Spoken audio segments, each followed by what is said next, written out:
Welcome, beautiful souls, to a brand new chapter and mini series of Dear Diary, the Self Love podcast. I am your host, Amanda Beatty, and I'm really excited to introduce something special that's been brewing here behind the scenes.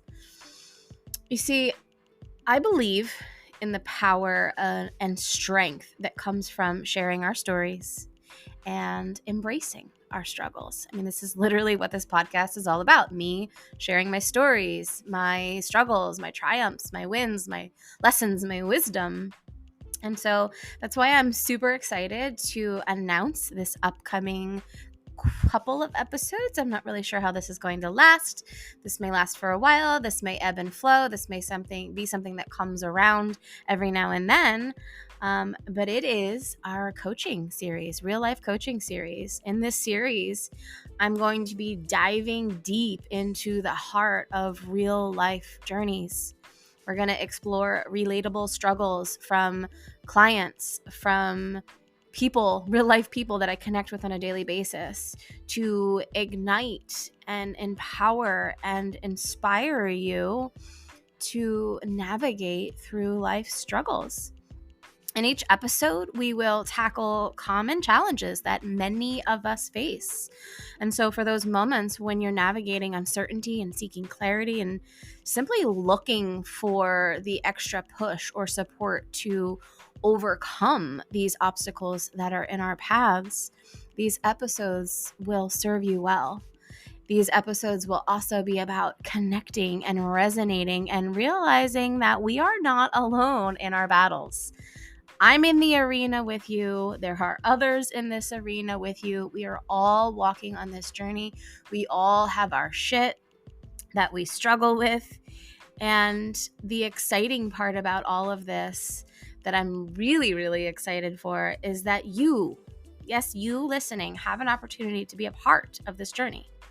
So if there's something that you're struggling with, if there's something that you're yearning for guidance on, if you're looking to work with me and receive coaching support without actually working with me, you can submit your question and I can answer it on the podcast. Everybody will stay anonymous. Nobody's names will be involved. However, if you'd like, I will reach out to you and, send you the episode so that like, hey, here it is. Here's your question. I answered it. But I do think that keeping people private is super, super important for me. So here's your chance. You can share your story. You can submit your coaching questions or bring up any current challenges that you are facing. Just simply head over to the show notes, find the form that is waiting for you. This is your platform. This podcast is your platform to be heard, to inspire others through your experiences, and to receive valuable coaching insights that can light you up and help you heal. So let's embark on this journey together. It's time to amplify our voices, uplift our spirits, and show the world that there is so much resilience that is within us. Join me in this coaching series and let's create some growth, some empowerment, and some transformation. Thank you for being a part of this. I love you. I appreciate you. This incredible community means so much to me. Your stories matter. Your struggles are valid, and your victories are worth celebrating. So head over to the show notes, fill out the form, and let's create some magic together on this little mini series. Until next time, let's get into it.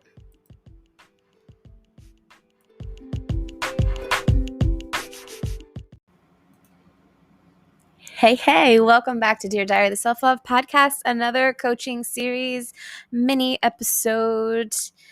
Quite a few of you asked this question, and I think it's important, and I feel like we've talked about it before, but I'm going to go into it into a little bit more depth today.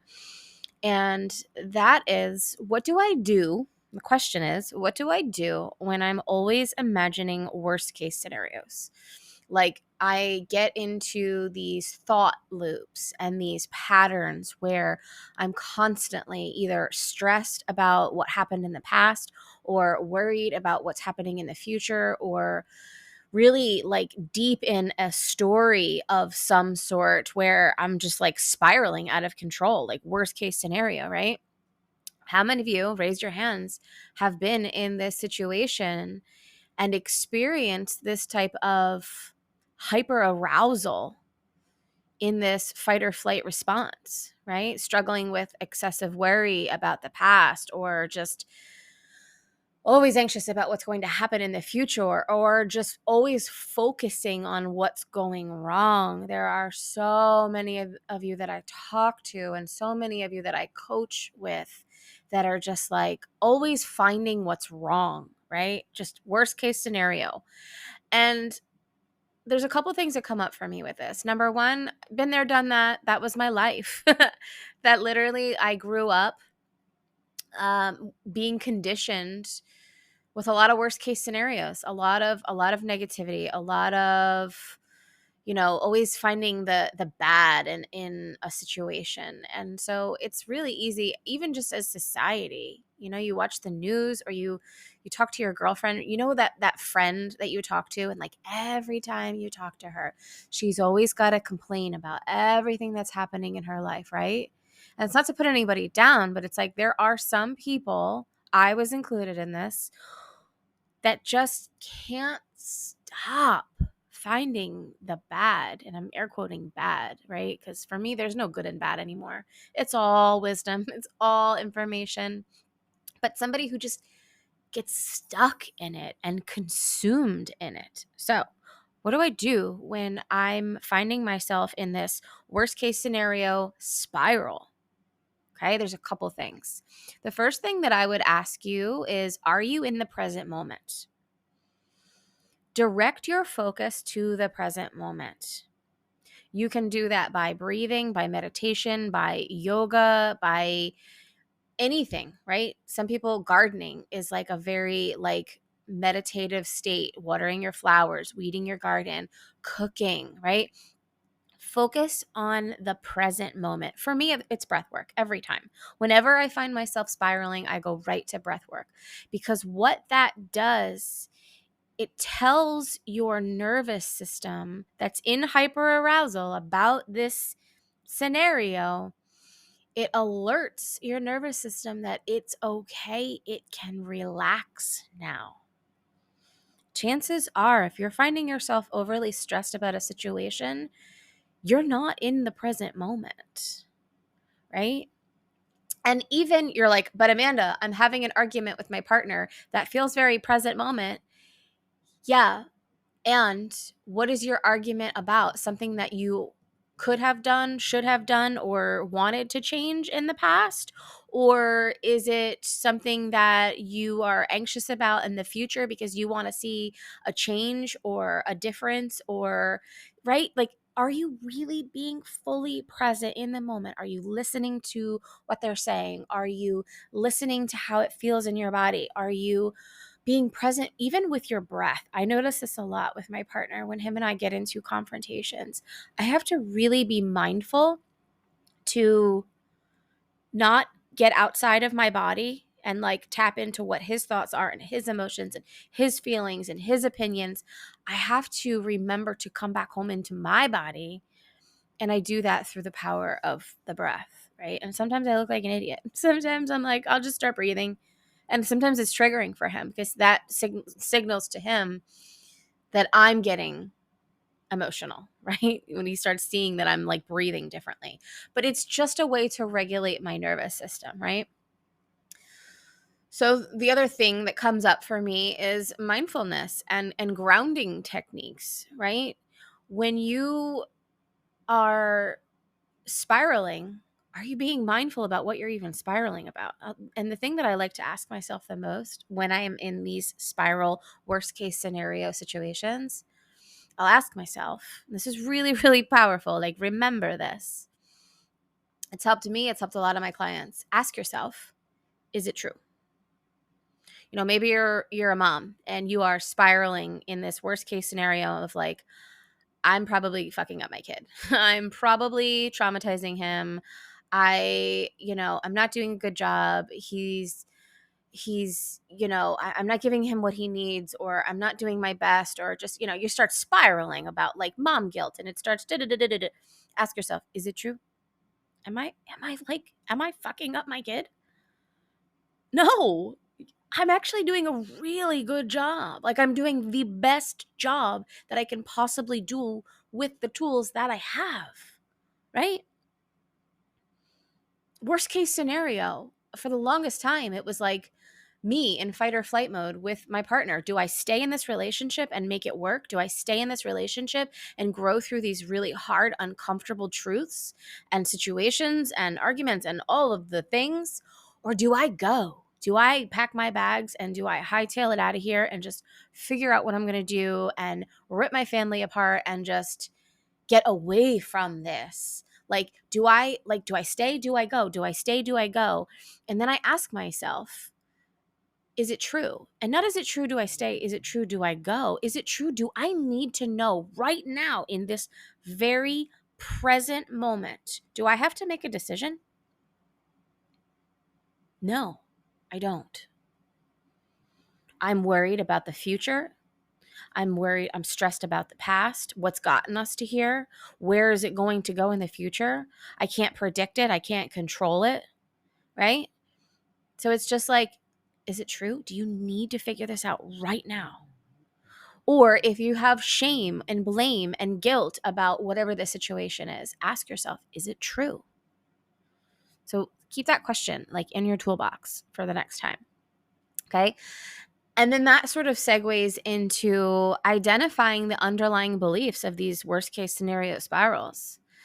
And what are these thought patterns that are contributing to your anxiety? Really sort of, and I don't think you have to do this all the time, but it can be very powerful, is to get to the root cause. A lot of these worst case scenarios often stem from past experiences or learned behaviors from a time where we were trying to keep ourselves safe from whatever it is we were experiencing. And now here we are as an adult, still continuing these same patterns that once kept us safe, but now we don't need to. We don't need to be kept safe in the way that we used to. We are our adult selves now, right? And so it's like helping yourself get to the bottom of what are these challenges and beliefs that are creating this thinking pattern. Is most likely it's fear, right? Even if it doesn't seem like it's fear, fear is almost always at the bottom and underneath of everything. Where are you fearful? Why are you living in the past or stressed about the future? Is it because you can't control it? Well, why do you need to control it? When in your life did you need to control things in order to stay safe? Or did things feel so out of control that you grasped on to whatever it is that you could control to feel safe, right? These are just questions. And a lot of this is very surface level because worst case scenarios and hyper arousal and fight or flight responses and anxiety, that's something that you need to get to work with somebody to receive support around. I do not recommend these things taking yourself and taking these things on yourself, because it often takes someone reflecting what they're hearing from you, reflecting what they are seeing in you, for you to sort of zoom out. And even then it's so hard. These things are so deeply ingrained in us. They're unconscious. We're not even aware that we're doing them until after a while it's like, oh my God, I've spiraled out of control, right? So another thing is by far receiving support, 100%. I think that that's really, really important, especially for people who are experiencing anxiety and it's severe and it's persistent. Okay. I think that's so, so important. So I just want to note that, highlight that. One of the other things that I worked with a client on last year, we created a journal exercise for her. And on one page, it was her worry journal. And on the other page, it was her gratitude journal. So it was a little practice for her. And every morning and every night, she would write down her anxious thoughts, her worries, her triggers, and it really gave her an outlet to review and identify areas and patterns and room for growth and things that she could ask herself, is it true? Is it true? Is it true? And seeing it every day. And it's not to say like, oh, just write down things that suck every day. It was a way to be present and mindful with what was alive inside of her, to get it out of her head, out of her body, and onto paper, right? When we hold on to these anxious, spiraling, worst case scenario thoughts, they tend to manifest as bigger, deeper problems within our body. So, really, just getting it out is a really great practice. And the other thing is the gratitude practice, right? So it's like write down all your worries and then write down what you're grateful for, using the gratitude practice to shift your focus towards positivity.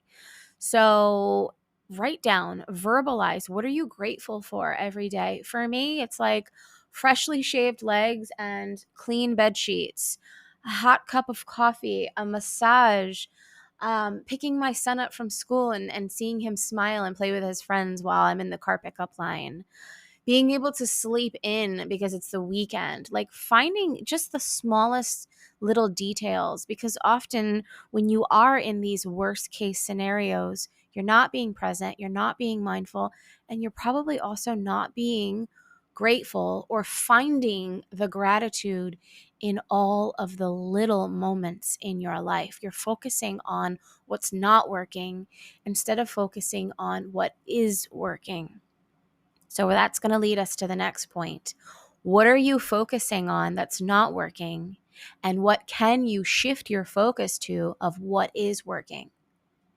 And it's not to say that you're going to bypass whatever's not working and just shove it under the rug and forget about it, but it's really like, where are you deciding to spend your attention? What are you paying attention to? Because where your energy goes, what is the saying? Shit. Where your energy goes, energy flows. Like the more you're thinking and sitting and dwelling in the muck, the more it's going to expand and grow, and you're going to experience more of it. Does that make sense?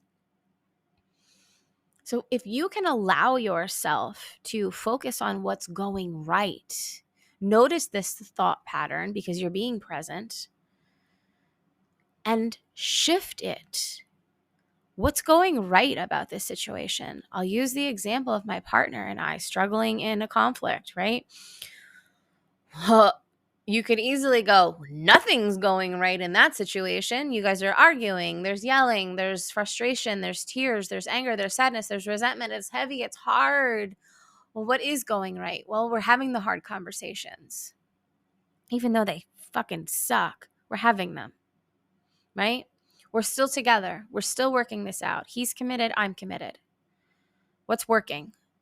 I could say what's not working. Oh my God, my son, he sees us fighting. We try to be really mindful to not do it in front of him. But let's be real. This is a human experience and shit happens as much as we try not to. And I could easily be like, oh my God, I'm ruining him. He sees us arguing and now he's going to think that that's okay. And like, Instead, it's like, you know what? I can sit and have a conversation with him after and say, how did that make you feel that you heard mom and dad upset at each other? What's going right? An opportunity for me to sit down and have a good conversation with my son to teach him. This is what happens when you discuss your feelings. Sometimes you're not always going to agree. Sometimes your feelings feel really big and it's hard to have conversations, right? And obviously to the level and extent of which he can understand and comprehend because he's a kid. But I can look at that and shift my mindset of like, that's actually a positive that I get to share that moment with him and teach him that lesson. This is sometimes how it is. Because it's not going to be rainbows and sunshine. So I'm preparing him for, you're going to have difficult conversations in your life, kid. Especially if you get into a relationship with somebody. So I'm going to keep this moving on, and I'm going to give you 2 more points. I don't know what number we're on. I should probably take notes, but this is just something that I talk about so much. So it's literally always on my heart. The next thing is stress reduction techniques.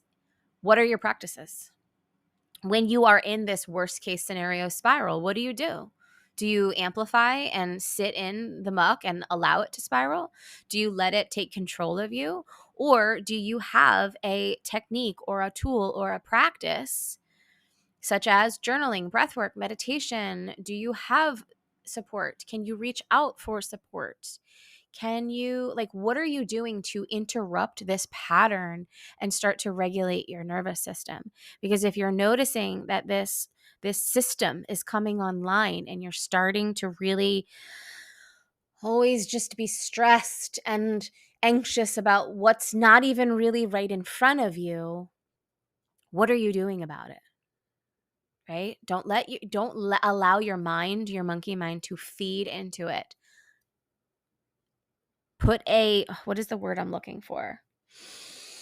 It's like the record skips, right? It's like stick a pin in it for just now, check in, get present, do your breath, do your practice, focus on the present moment, see what's underlying here, ask yourself if it's true. Like, there's so many tools and techniques you can adapt and see what works for you, right? It may not work for you to sit down with a pen and paper and journal. That might be something that might be more of like a morning routine or a bedtime routine when you're not really like in the thick of it, right?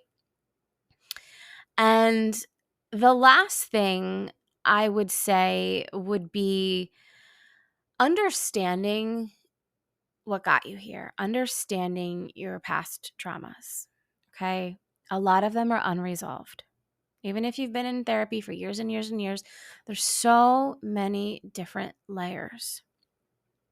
So it is my opinion that when you are in this situation where you do feel like you're just always focused on the worst case scenario, is that somewhere in your past you experienced that, and it is probably fueling this anxiety.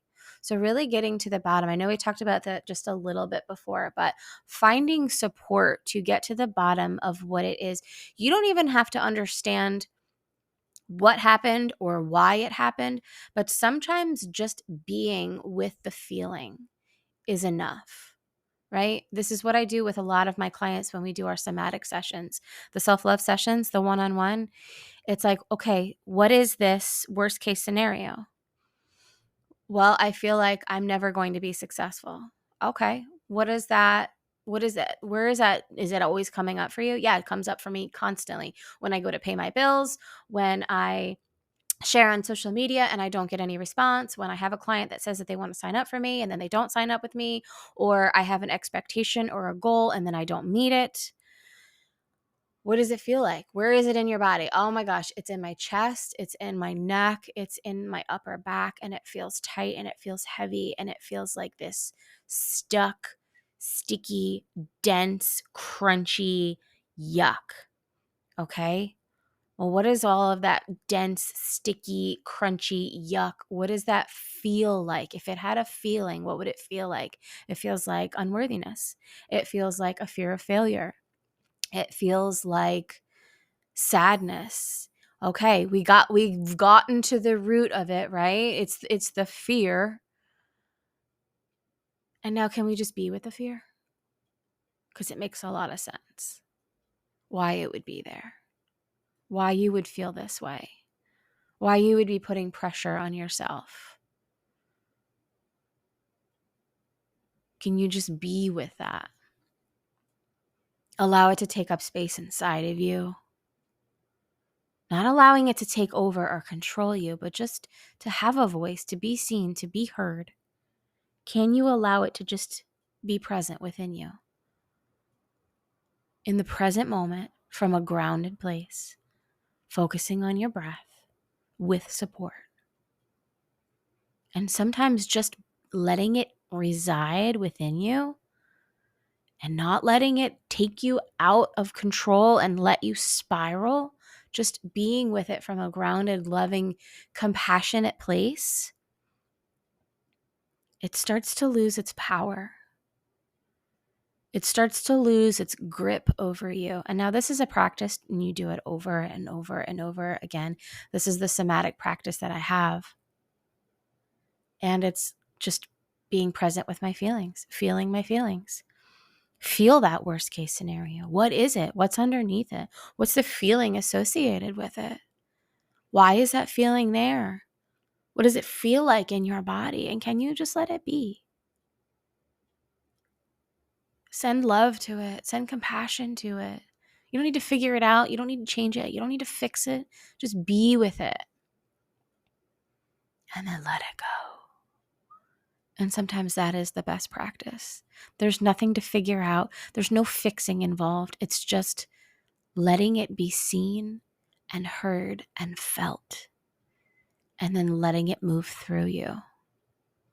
So if you ever need any extra support, please reach out. All the links for everything are in my show notes, ways to work with me. I have so many different offers at so many different price points. We can even hop on a free connection call to see if it would be a fit, to see if it would be an alignment for you to be supported by me. But there is so much work that you can do around these worst case scenarios and these thought patterns, spirals, and loops. And receiving support is definitely by far the most powerful one. These things have been ingrained in us for years and years and years, and generations deep. They're not going to go away overnight, but each time you sit with them, each time you allow them to come up to the surface, each time you are mindful about not shaming yourself for having these thoughts, the more it lessens its grip over you. So I hope this episode served you well. Again, we just scratched the surface. There's so much here for this. Go check out any podcast episode and look for the title and see if one resonates. And I guarantee you there's another tool that has to do with old patterns, old beliefs, thought loops, feeling your feelings, being present, self-awareness. It's all connected on this journey of self-discovery and remembering who we are and letting go of what's not serving us, because these worst case scenarios are not serving us. You deserve so much more peace and happiness, and I hope you can find it. And if you need extra support getting there, I'm just a message away. Until next time, I'll see you around.